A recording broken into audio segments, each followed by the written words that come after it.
तो will start with rotational dynamics. Rotational dynamics में दो पार्ट है, एक है सर्कुलर मोशन और एक है rotational motion. Circular motion 2D motion है, जिनको 1D मोशन पता है उसको 2D मोशन बाय डिफॉल्ट पता है। Number 2, circular motion angular motion भी है, जिनको लीनियर मोशन पता है उनको एंगुलर मोशन बाय डिफॉल्ट पता है। This is something that I expect from you. तो एक चीज याद रखो, if you know equations of kinematics, चलो काइनेमैटिक्स इक्वेशन पे तो बाद में जाता हूँ। If you know basic parameters of motion, motion study करने के लिए हम लोग normally displacement, velocity and acceleration का यूज करते हैं। तो सबसे पहले डिस्प्लेसमेंट डिनोट करते हो नॉर्मली एस से, मेजर करते हो उसको मीटर में, और डायमेंशन होता है L⁻1। एंगुलर मोशन में displacement is denoted by theta, SI unit is radian, not degree, radian, and dimension less, L⁻0। एक सेकंड में बॉडी ने कितना डिस्टेंस कवर किया उसको बोलते हो speed, measured in metre per second. Units are L1t-1। एक सेकंड में ऑब्जेक्ट ने कितना एंगल कवर किया, that is angular speed, omega theta by t होता है वो, that is measured in radian per second. Dimensions are L0t-1। एक सेकंड में स्पीड कितना चेंज हुआ उसको बोलते हो acceleration, measured in metre per second square, L1t-2। Then alpha, radian per second square, L0t-2। Right. उसके बाद और एक इंपॉर्टेंट चीज है, relation between linear parameters and angular parameters. भूलने का काम ही नहीं है। ये कौन है लीनियर, ये कौन है एंगुलर।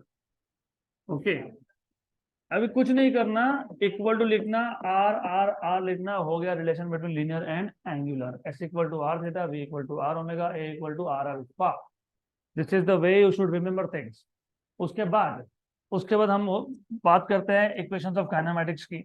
अभी इक्वेशन ऑफ काइनेमैटिक्स जब तुम बोलते हो इक्वेशन ऑफ काइनेमैटिक्स, तो रिमेंबर वो जो इक्वेशन ऑफ काइनेमैटिक्स थे वो अंडर एक स्पेसिफिक कंडीशन डिराइव होते हैं। कौन सा कंडीशन था? Acceleration is constant. Very good. तो वहां पे आप बात कर रहे हो कांस्टेंट एक्सेलरेशन की, that you need to remember. Just a minute. तो equation of kinematics, they are derived under one condition and that is acceleration is constant। ठीक है, ओके। तो लीनियर और एंगुलर वापस से हमको चाहिए ये सारे के सारे इक्वेशंस। मैं फिलहाल स्केलर फॉर्म में लिखूंगा, लेकिन same you can write in vector form also. सबसे पहले number 1, v equal to u plus AT। v मतलब final velocity, omega final equal to omega initial plus alpha t. उसके बाद v square equal to u square plus 2as, omega final square equal to omega initial square plus 2 alpha theta. s equal to ut 1/2 AT square, theta equal to omega initial t plus 1/2 alpha t square. Same, दोनों side पे equation are same. Then unbalanced force produces acceleration, Newton's second law, F equal to ma। First law क्या बताता है? if a particle is at rest it will remain at rest unless it is acted upon by external unbalanced force। तो अगर external unbalance force act नहीं हो रहा है तो बॉडी का स्टेट ऑफ मोशन चेंज नहीं होगा। रेस्ट में है तो रेस्ट में रहेगा, यूनिफॉर्म मोशन में है तो यूनिफॉर्म मोशन में ही रहेगा। तो अगर अनबैलेंस फोर्स अप्लाई किया तो क्या होगा? एक्सेलरेशन होगा, that is F equal to ma। तो unbalance force produces linear motion, unbalance torque produces angular motion. Force की जगह पे टॉर्क, इनर्शिया मास होता है इनर्शिया, लीनियर इनर्शिया, वहां पे रोटेशनल इनर्शिया आए, एक ही जगह पे अल्फा। तो ये पता है, तो वो पता ही है तुमको। फिर लीनियर मोशन में लीनियर मोमेंटम की बात करोगे, एंगुलर में एंगुलर, टी की जगह पे एल, एम की जगह पे आई, बी की जगह पे ओमेगा। Right, correct. क्या रहेगी और? Something left? Energy, kinetic energy of translational motion is 12 mv square. यहाँ पे आएगा रोटेशनल, m की जगह पे I, v की जगह पे omega, half I omega square, where I is called as rotational inertia और मोमेंट ऑफ इनर्शिया। और जो रोटेशनल इनर्शिया है, summation mi ri square I runs from 1 to n if the mass distribution is discrete। discrete मतलब एक system में एक मास है, फिर कुछ नहीं है, फिर दूसरा मास है, फिर एम्प्टी स्पेस है, फिर तीसरा मास है, फिर एम्प्टी स्पेस है, फिर चौथा मास है। That is called as discrete mass distribution, right. अगर मास डिस्ट्रीब्यूशन कंटिन्यूअस हो, फॉर एग्जांपल, वेट बता देता हूं मैं, ये है डिस्क्रीट, ये है कंटिन्यूअस। तो डिस्क्रीट में लिखते हो summation m i r square, और वहां लिखते हो इंटीग्रेशन आर स्क्वायर डीएम। ये होता है integration r square dm. Good. इसके बाद हम डिफाइन करते हैं something called as radius of gyration. अब रेडियस ऑफ गायरेशन क्यों इंपॉर्टेंट है? For one simple reason, any and every rotating body has moment of inertia. तो नॉर्मली अगर मैंने आपको बता दिया कि चलो एक बॉडी है moment of inertia m are square है, दूसरा body moment of inertia m are square by 2 है, तीसरा body m are square 2 m are square by 3 है, चौथा है 2 एम आर स्क्वायर बाय 5 है। तो मोमेंट ऑफ इनर्शिया आप देख रहे हो बॉडी टू बॉडी वेरी हो रहा है। एम आर स्क्वायर रिंग का है, m are square by 2 disc का है, 2/3 m are square hollow sphere का है, 2/5 सॉलिड स्फीयर का है। तो radius of gyration gives you an idea about how mass is distributed about axis of rotation. या और भी सिंपल लैंग्वेज में बोलूं तो ये आपको बताता है कि बॉडी का शेप क्या है, सिंपल लैंग्वेज। तो क्वेश्चन आएंगे, what is the shape of body? तो क्या फाइंड करना है? K square by are square. K square मतलब रेडियस ऑफ गायरेशन का स्क्वायर। बताता हूँ वो भी क्या होता है, वो बताता हूँ मैं आपको। तो रेडियस ऑफ गायरेशन को डिफाइन कैसे करते हो, पहले ये पता होना चाहिए। बाय डेफिनेशन, अभी थ्योरी में जा नहीं सकते, हमारे पास उतना टाइम नहीं है, otherwise it is very interesting thing, but we do not have time. K under root of I by M, ये डेफिनेशन है, उसको डेफिनेशन जैसा ही याद रखो, simple. This is radius of gyration. अब फॉर एग्जाम्पल मैंने बोला कि तुमको बताएगा शेप क्या है। फॉर एग्जाम्पल सपोज मेरे पास एक रिंग होता and that ring is rotating about its own axis. By the way, own axis मतलब an axis passing through center of mass and perpendicular to the plane, उसको बोलते हो own axis. What is moment of inertia? I क्या बोला आपने? mr square, नीचे क्या है? m, cancel. तो k इक्वल टू, तो जिस बॉडी का k इक्वल टू r है, कौन सा बॉडी है? Ring rotating about its own axis. और स्पेसिफिक, जिसका के स्क्वायर बाय आर स्क्वायर का वैल्यू 1 है, दैट इज बेटर, क्योंकि जब स्क्वायर करूंगा तो k square equal to r square, तो k square by are square is 1। Good. अगर यही बॉडी डिस्क होता 1/2, वेरी गुड। क्यों? क्योंकि उस केस में आई आता एम आर स्क्वायर बाय 2, बराबर। फिर के क्या आएगा? आई बाय एम। आई कितना आया? एम आर स्क्वायर बाय 2, और साथ में कौन है? एम, कैंसर, बराबर। तो आर बाय रूट 2, तो के की वैल्यू क्या आ गई?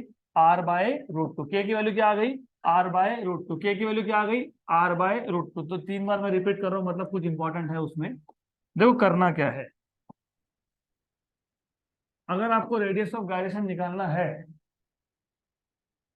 मास को कर दो गायब, क्योंकि मास वैसे भी डिवाइड होगा, और इसका ले लो रूट, तो जो बचा वो है रेडियस ऑफ गायरेशन। क्या बचा? आर। अगर डिस्क होता एम आर स्क्वायर बाय 2, मैंने क्या बोला? मास को कर दो गायब, मास को यहां से गायब कर दिया, फिर ले लो रूट, आर बाय रूट 2, जो बच गया वो कौन है? Radius of gyration. तो हॉलो स्फीयर का पता है क्या होता है? 2/3 एम आर स्क्वायर। मास को उड़ाओ, बाकी ले लो रूट, ये आ गया आपके पास root of 2/3 R, radius of gyration.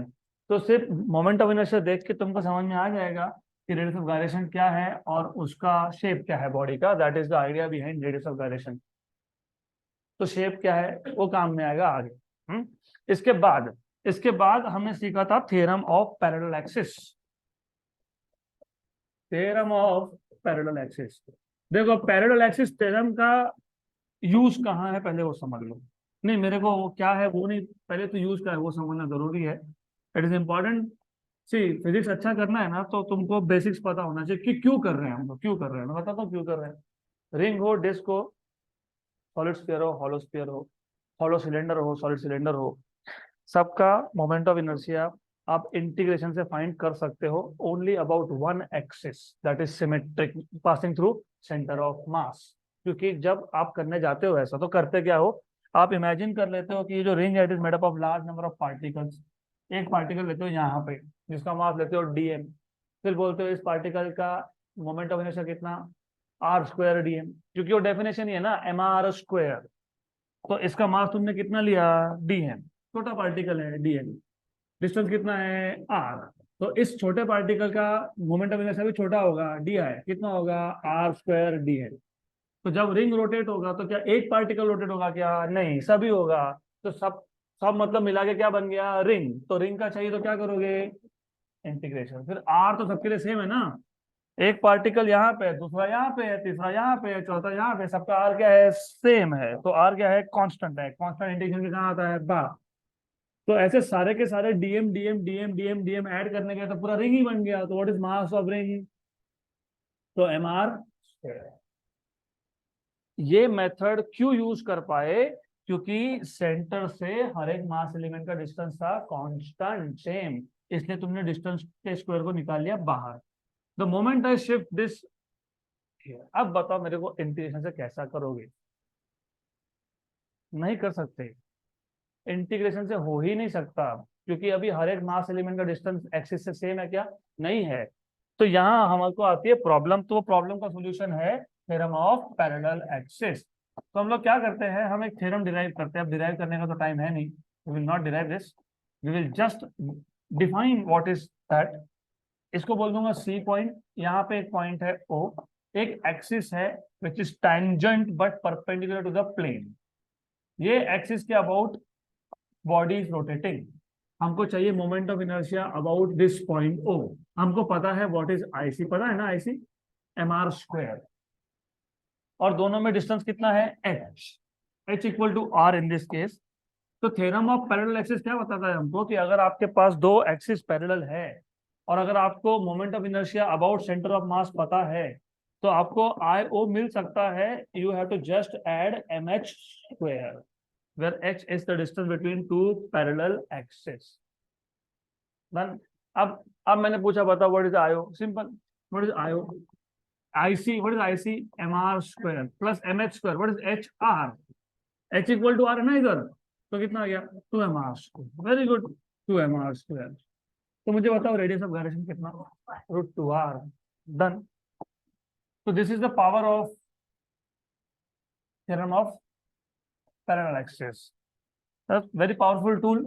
उसके बाद थ्योरम ऑफ परपेंडिकुलर एक्सिस, ये पूरा चैप्टर 20 मिनट का काम है, 20 मिनट्स मैक्सिमम 30 मिनट्स। अब पहली बात तो परपेंडिकुलर एक्सिस थ्योरम तुम किसी भी बॉडी पे नहीं लगा सकते, लैमिना होना चाहिए, paper thin, two dimensional, strictly two dimensional body होना चाहिए। उसमें भी कंडीशन है, तीन एक्सिस होने चाहिए, तीनों एक दूसरे को म्यूचुअली परपेंडिकुलर होने चाहिए और तीनों कॉन्करेंट भी होने चाहिए। और एक कंडीशन है, इन तीन में से दो एक्सिस बॉडी के प्लेन में होने चाहिए। मतलब देखो दो एक्सिस, वाई एक्सिस और x axis in the plane of the body, और सिर्फ जेड एक्सिस है जो परपेंडिकुलर है। Condition number 1, you should have plane lamina. Condition number 2, you should have three mutually perpendicular axes. Condition number 3, these three axes should be perpendicular to each other, मतलब they are concurrent also, basically passing through the same point O. Third condition is concurrent. Fourth condition is out of 3, 2 should be in the same plane, and the last one axis should be perpendicular. Under this condition, Iz equal to Ix plus Iy. इसका use कहाँ है, इसका use यहाँ है, जैसे अभी मेरे पास एक रिंग है, मैंने पूछ लिया तुमको बताओ what is the moment of inertia about diameter. अभी तुम रिंग को अबाउट डायमीटर रोटेट कर रहे हो, तो क्या करोगे, एक एक्सिस को मान लोगे एक्स, एक को मान लोगे वाई, तो ये वाई एक्सिस आ गया, एक को मान लोगे जेड। तीनों कॉन्करेंट है, यस। तीनों म्यूचुअली परपेंडिकुलर है, यस। दो प्लेन में है, यस। एक परपेंडिकुलर है, यस। तो सारे कंडीशन एप्लीकेबल है, यस। तो कौन सा theorem, perpendicular axis theorem. Z X is centre of mass से पास हुआ, मतलब moment of inertia about Z is centre of mass का moment of inertia. Y axis और एक्स एक्सिस ये डायमीटर से पास होते हैं, तो आई एक्स और I Y they are equal to I D. तो I Z is I C, I X is I D plus I D, तो I D is I C by two, I C by two. I C कितना था ring का, M are square, तो M are square by two. Disc का कितना था I C, disc disc disc M are square by two करोगे तो M are square by four. तो अब इसके बाद से याद रखना, moment of inertia of disc और ring, right, is equal to about diameter of course. Moment of inertia disc का या रिंग का about diameter is moment of inertia about centre of mass divide by two. Ring का M are square by two, disc का M are square by two by two, मतलब M are square by four.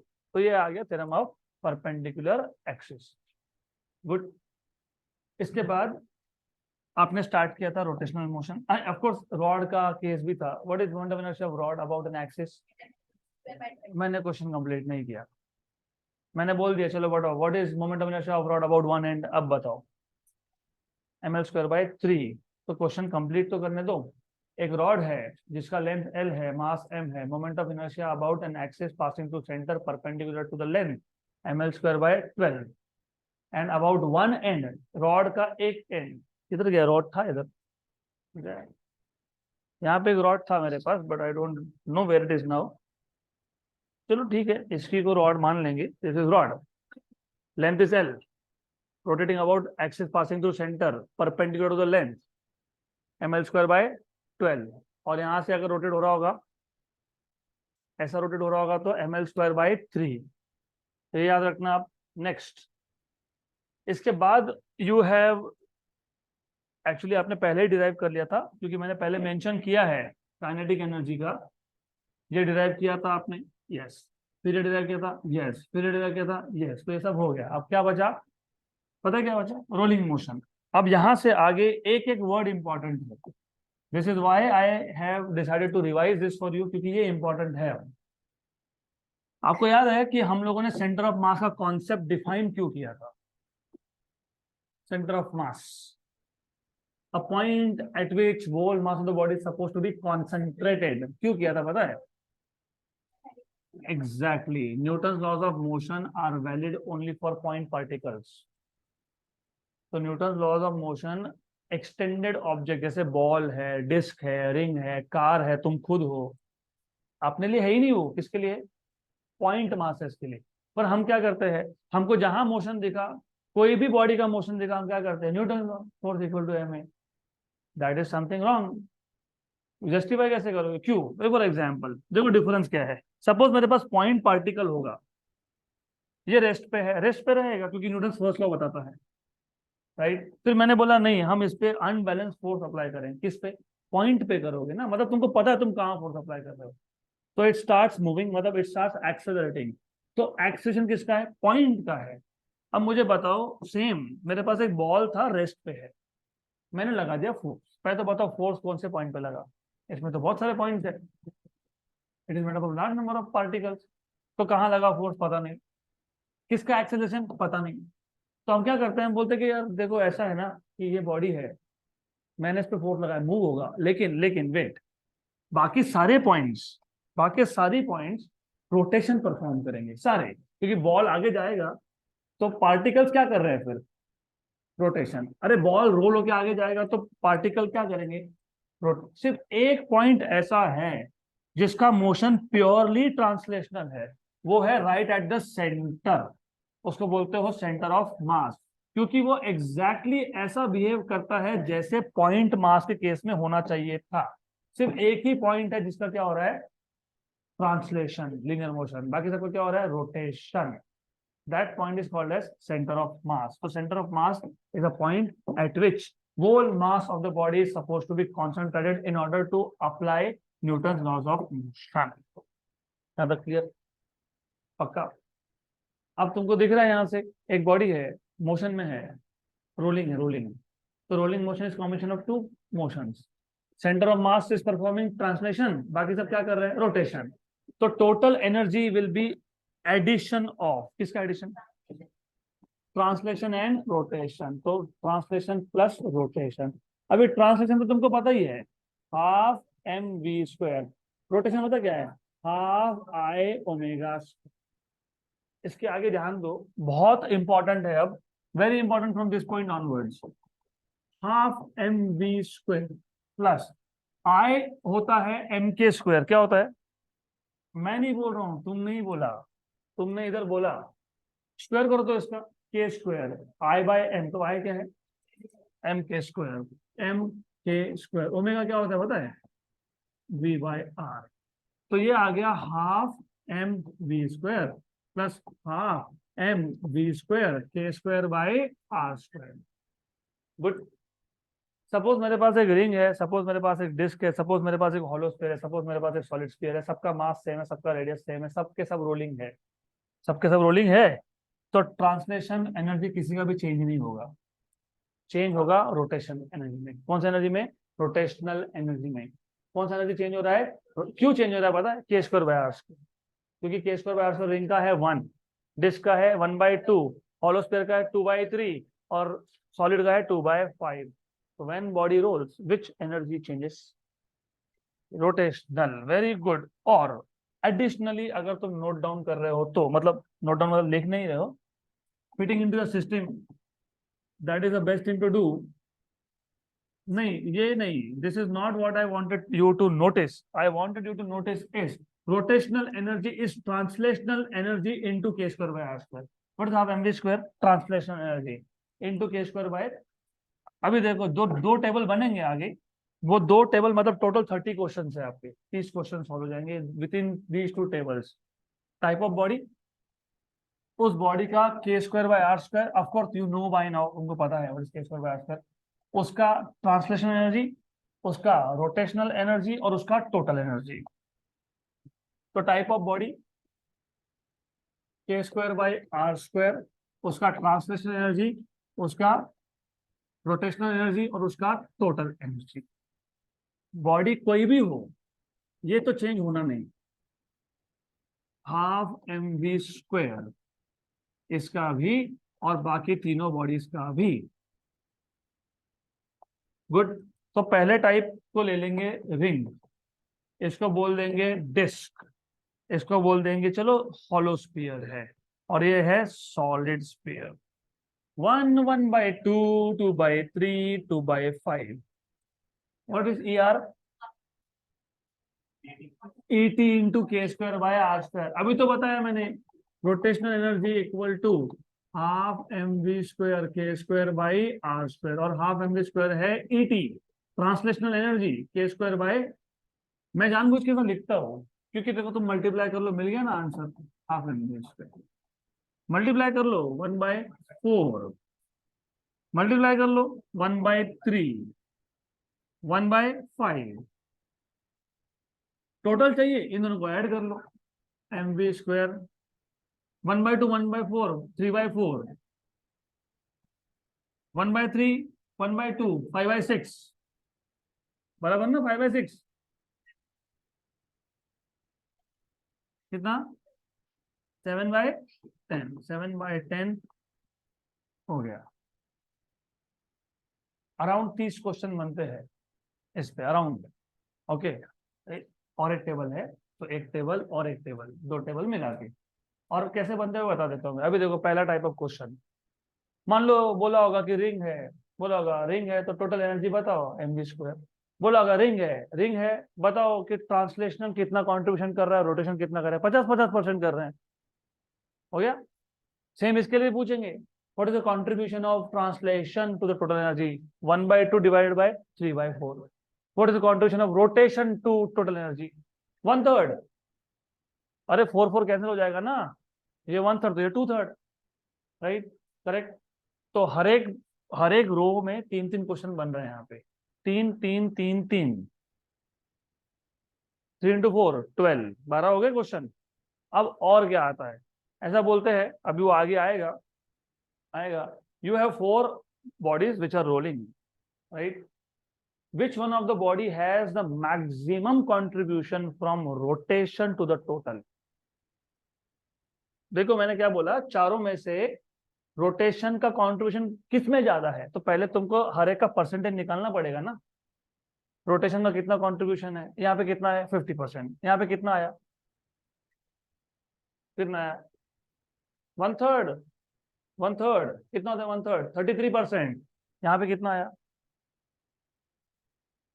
Divide करो 1/3 bye 5 6 divide करो उसको, 40%, 2/5 आता है वो 40%। पहले 50 था, फिर 33 है, फिर 40 है, फिर इसको सॉल्व करो 2/7 ना, मतलब 50% से तो ऊपर जाएगा नहीं, सबसे ज्यादा किसका है फिर, अरे इनका। तो ऐसे क्वेश्चंस पूछ सकते हैं आपको। अब इसके बाद that is the last thing we will do for today. हमारे पास एक इंक्लाइंड प्लेन है, इंक्लाइंड प्लेन पे बॉडी है, and that body is rolling down the inclined plane.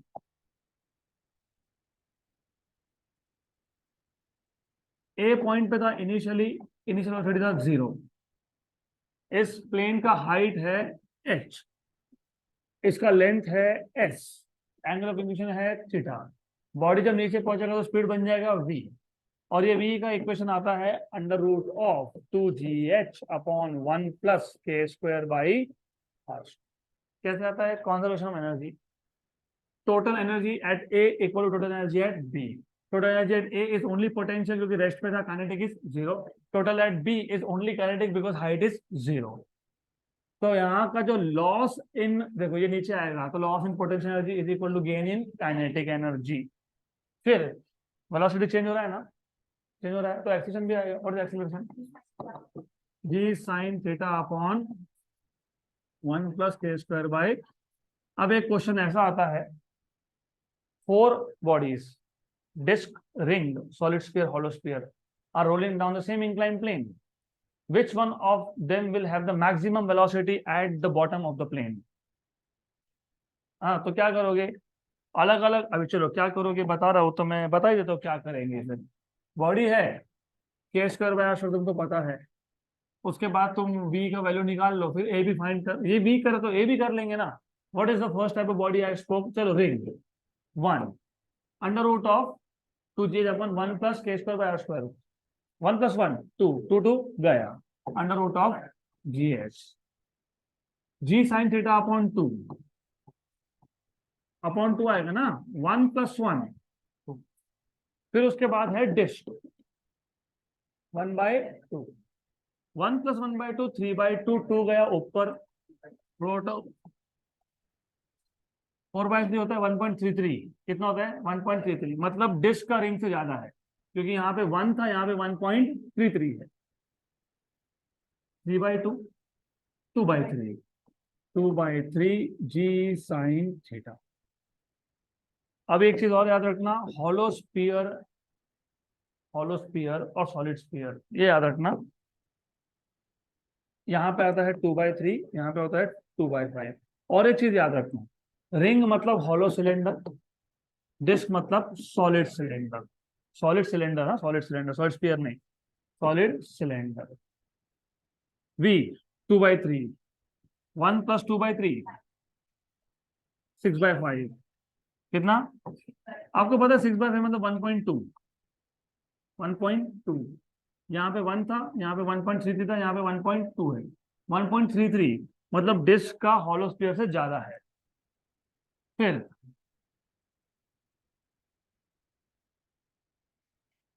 3/5 g sin theta. अब 1 + 2/5 7/5, 5 ऊपर गया, 10 बाय, आपको पता है 10/7 1.4 होता है, 1.4। तो सबसे ज्यादा किसका, उसके बाद किसका, डिस्क का, उसके बाद किसका, हॉलो, उसके बाद किसका, डन। अभी इसी क्वेश्चन को बोलेंगे असेंडिंग ऑर्डर में लगाओ, बोलेंगे डिसेंडिंग में लगाओ। तो एक ही टाइप पे कितने क्वेश्चन बन सकते हैं, जरा many question they can ask you. What about 2/5 + 1 5/7 g sin, ये आ गया। एक लास्ट चीज जो आपके स्टेट बोर्ड में कवर नहीं होती है, टाइम ऑफ डिसेंट। बॉडी को ऊपर से नीचे आने में कितना टाइम लगा और कौन सी बॉडी को ज्यादा टाइम लगा, क्योंकि अलग अलग बॉडी हो सकता है, ring, disc, solid sphere, hollow sphere. तो क्या है उसमें, v equal to U plus A T. U तो जीरो था ना, जीरो था ना, तो जीरो प्लस ए टी, तो टी क्या आ जाएगा, v बाई ए। तो तुमको v नहीं पता, पता है, ए नहीं पता, वो भी तो पता है, फिर T equal to under root of 2gh upon 1 plus K square by R square upon G sine theta upon 1 plus K square by R. सबसे पहले एक काम और तुम ध्यान में रखो, सिंप्लीफाई कैसे करते हो। देखो ये रूट है, यहाँ रूट नहीं है, जो रूट में है और जो रूट में नहीं है ऐसा कॉमन भी कुछ है, जैसे जी है 1 plus K square by are square, तो मतलब जी और 1 plus K square by are square को अंदर लेके जाना पड़ेगा सिंप्लीफाई करने के लिए, तो साइन थीटा को साइड में रख दो,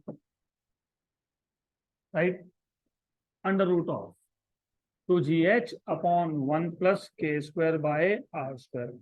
अब ये 1 plus K square by are square denominator का डिनोमिनेटर तक कहाँ जाएगा, और रूट के अंदर तो स्क्वायर होके जाएगा, क्या होके जाएगा, स्क्वायर, तो 1 plus K square by are square का स्क्वायर और जी का स्क्वायर, जी का हो जाएगा स्क्वायर। एक जी गया गया, एक एक गया, दो दो नहीं, एक एक, ये तो पूरा गया और ये भी गया, क्या आ गया, time of descent equal to 1 upon sine theta under root of 2h by G 1 plus K square by R square. अब इस पे क्वेश्चन कैसे आते हैं, इसमें भी दो टाइप के क्वेश्चन आते हैं, बोलेंगे आपको। पहले तो ऐसा बोल सकते हैं कि दोनों बॉडी सेम है, टू सेम बॉडीज, मतलब 1 plus K square by are square same, they are rolling down two different inclined planes of the same height but different angle of inclination। Height same है, सिर्फ theta अलग है, height same है, body same है, body same है तो ये same है, हाइट सेम है तो ये सेम है, तुम अर्थ पे ही होता तो ये सेम ही है। एक को मार्स पे लेके गए थे कि हम लोग, नहीं, तो ये पूरा का पूरा क्या है, तो टाइम जिसका एंगल ऑफ इंक्लिनेशन ज्यादा उसका टाइम कम, क्योंकि साइन 45 0.7071, साइन 60 0.8606, एंगल बढ़ेगा तो वैल्यू भी बढ़ती है। और लॉजिकली भी सोचो, तुम इंक्लिनेशन बढ़ाओगे वो तो फास्टर नीचे आएगा ना। अभी ऐसा एक इंक्लाइन प्लेन है, चलो ड्रॉ करके दिखा देता हूं, एक इंक्लाइन प्लेन ऐसा है, दूसरा इंक्लाइन प्लेन ऐसा है, तो किस पे नीचे जल्दी आएगा, तो एंगल ज्यादा तो टाइम ऑफ डिसेंट कम, क्योंकि body will come down faster. अब दूसरा क्वेश्चन ऐसा बनता है, प्लेन सेम है, बॉडीज डिफरेंट है, प्लेन सेम है, बॉडीज डिफरेंट है, तो किसको टाइम ज्यादा लगेगा। जब ऐसा बोलेंगे ना, प्लेन सेम है तो थीटा कांस्टेंट है, बॉडी डिफरेंट है तो जिसका 1 plus K square by are square ज्यादा, उसको ज्यादा टाइम लगेगा। सबसे ज्यादा आता है रिंग का, K square by are square is 1, तो 1 plus 1 2। What about this 1.5। What about hollow sphere 5/3। 1 plus 2/3 is 5/3, but still less than 2। solid sphere 1 plus 2/5 7/5 1.4, मतलब still less than 2। तो सबसे ज्यादा 1 plus K square by are square किसका है, तो सबसे ज्यादा टाइम किसको लगेगा, रिंग को। Done, good. ये है आपका पूरा एक chapter, doesn't take even half an hour to complete. तो कल अब चालू करेंगे क्वेश्चन इस पे। That's it for today.